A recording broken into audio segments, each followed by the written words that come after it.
In this tutorial, I'm going to teach you how to edit using music on your magnetic timeline. Now, you shouldn't always edit with music on your magnetic timeline, but if you're editing weddings or any type of edit where the music is the driving force, like for example, you're editing a music video and you know that every single time the chorus happens, you're gonna want a specific shot, you need to be editing with music on your magnetic timeline. And in this video, I'm gonna teach you how to do just that.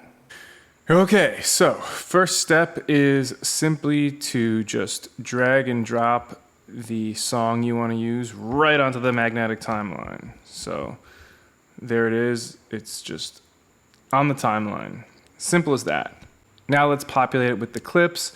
The reason why I like to use the song on the magnetic timeline is because the song is what drives my edits. So for example, if we listen to the song, we can see that there's this part right here where there's a little bit of a build-up and then the audio comes in. So let's just take a listen. There. So we know that right there where the audio is gonna come in, I want something to happen. So I want right here, right where the vocal comes back in, I want the bride to be walking down the aisle.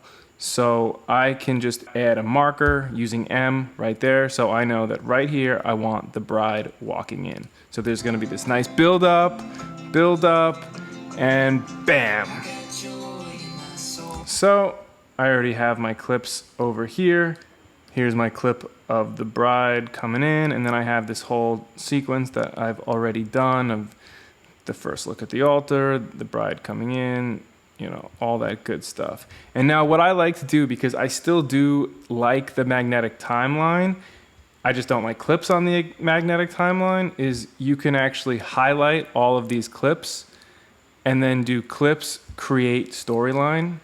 And now you can see this is a magnetic timeline, but it's more of like a portable magnetic timeline. So I can just drag this right onto my marker, and now it's just here, and I have this sequence, and we can see, just like with the original magic timeline, if I pull this forward, it's gonna just pull everything forward. And now I just have this little sequence right here.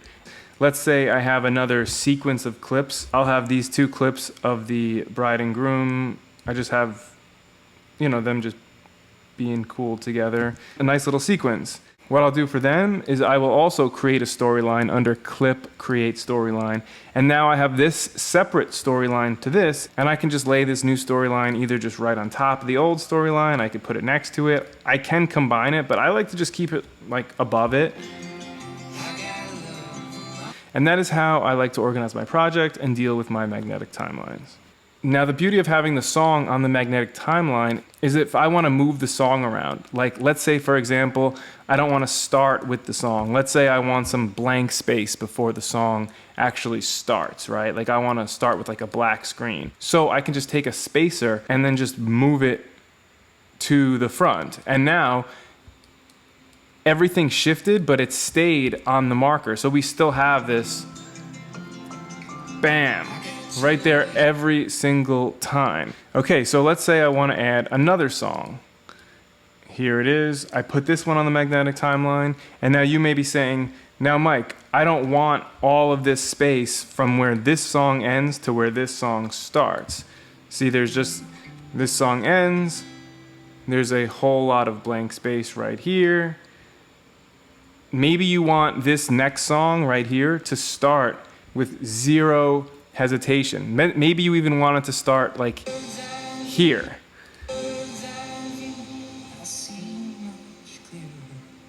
I guess like there would be a good spot actually. So let's say you wanted this next song to start right here.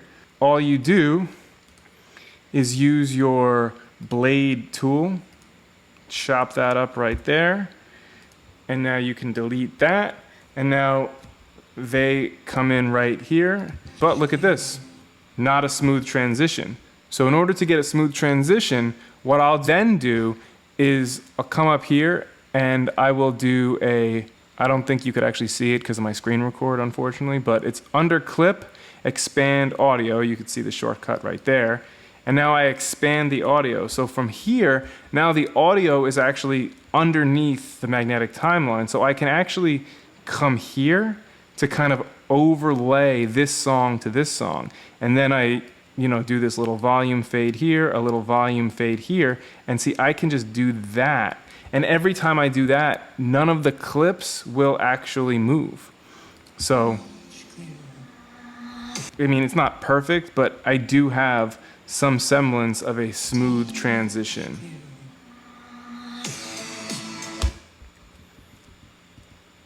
And that's that. And if we jump ahead, now this is what my entire project file looks like for this particular edit. It's quite massive, but I guess what I'm really trying to say and why I like this so much is I can just show you right here is that we have, on our magnetic timeline, I have 3 different songs, and I can literally move entire chunks. So if I want to take the intro of this video, not that I would ever do this, and move it to the end, I just move this song and everything follows. How cool is that? Like, it just goes, and now my timing is just perfect. Nothing changed. And even though I made such a drastic change and moved so much around, that bride is still coming down the aisle exactly where I want her to, which is right here. In fact, a better person just for knowing each other. Bam. Just absolutely perfect. And just to show you again, I can move this now to the end, and doesn't matter, everything just stays put, and it's attached to this song, which is on the magnetic timeline, and that is why I choose to edit with the songs on the magnetic timelines. Play around with that. Let me know if you have any questions or issues. Thank you. Thanks for checking out the video. If you feel like you got something out of it, feel free to hit that subscribe button. If you have any questions, feel free to hit me up on Instagram, TikTok, @Mike_X Gorman. Peace.